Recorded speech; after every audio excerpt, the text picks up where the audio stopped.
Like it could have gone really fast and slowed down, or it actually could have gone really fast and stopped. Who knows? Okay, so then we have this thing called instantaneous velocity. And here's what you need to know.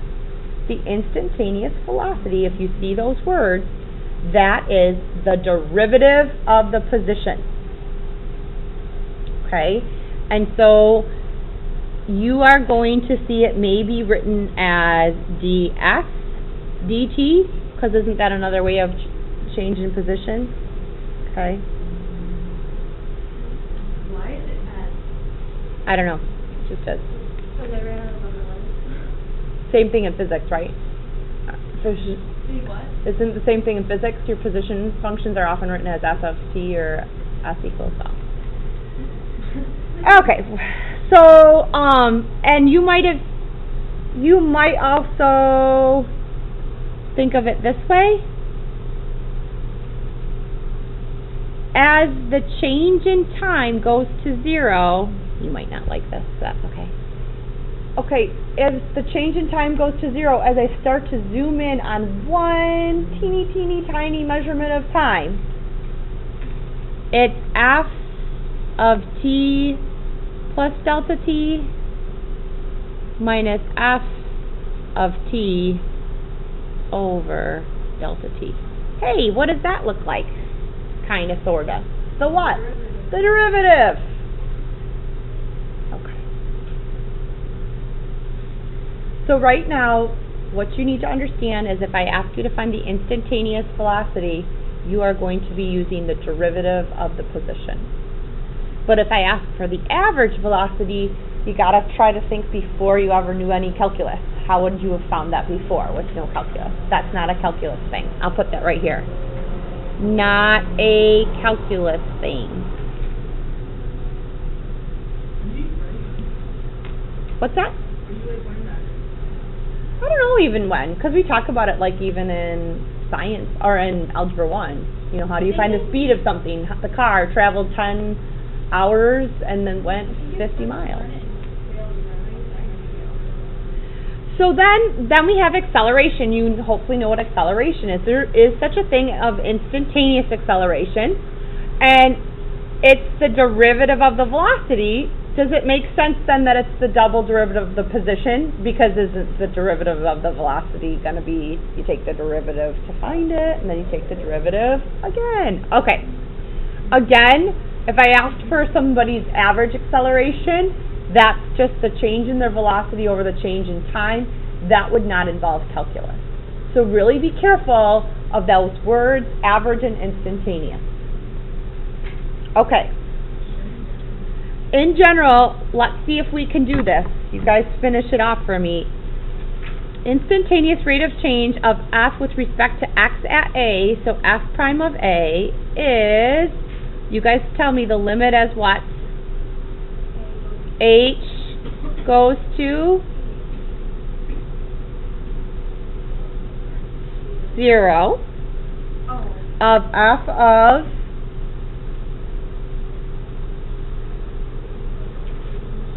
a plus h minus f of a over h. Okay.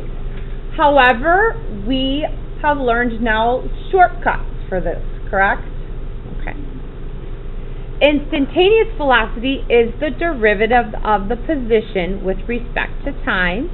At the time t, the velocity is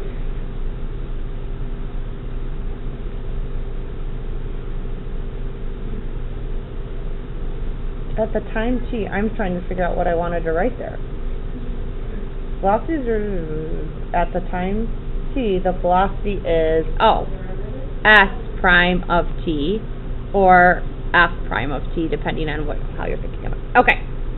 At time t, that instantaneous velocity. To find the speed, wait a second, none of these said speed. Shoot. You know what speed is? I am. Speed, velocity measures direction, Because, like, if an object is going up in the air, its velocity is positive, but then when it comes down, it's negative. But if I wanted to figure out its speed, I don't have negative speed. So the definition of speed is it's the absolute value of the velocity. Yeah, that's it.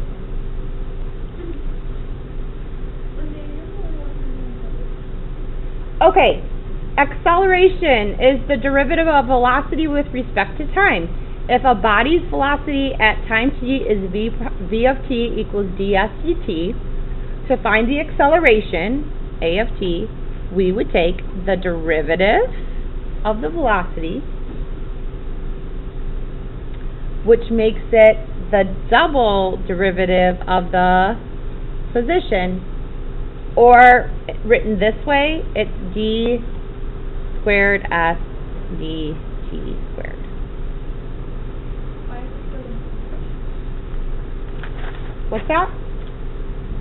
This is another way of writing the double derivative. The other day we wrote that down in our notes. Yeah, but why is it d squared s dt squared instead of d squared s over t?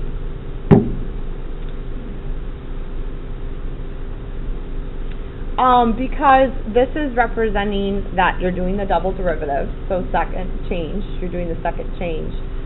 Down here we're not this isn't quotient rule, so we're not doing the double derivative, but when we do that, then the t would become squared.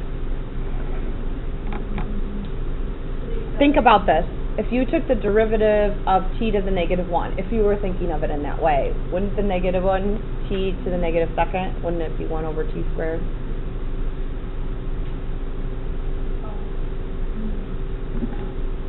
Okay. Let's... Ooh, crap. Crap! Find the rate of change of the area of a circle. This is the last thing we'll do. Even if the bell rings, you're going to wait, okay? If I said it, I asked nicely afterwards. Okay, so first of all, let's recall the area of a circle is pi r squared. If I asked you to evaluate the rate of change at r equals 5 and r equals 10, let's find a formula for, oh wait, we need to find a formula for rate of change, for instantaneous rate of change. So dA dt would be, what would happen to that 2? 2 pi r. Ooh, cool, it's circumference, isn't it? Weird how that happened. Okay. So what's the rate of change? This is the rate of change of the area at 5. If I put 5 into this equation, it would have just been 10 pi. And what about at 10?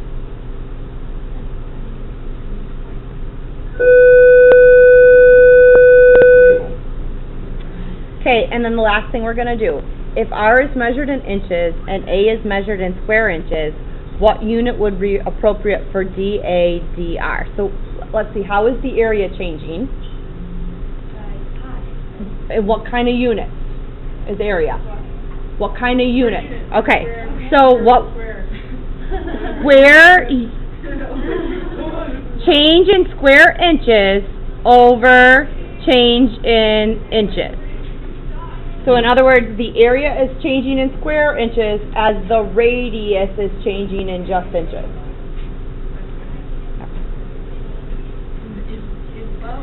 Square inches, the area, that's how the area is changing in square inches over the radius changing in inches.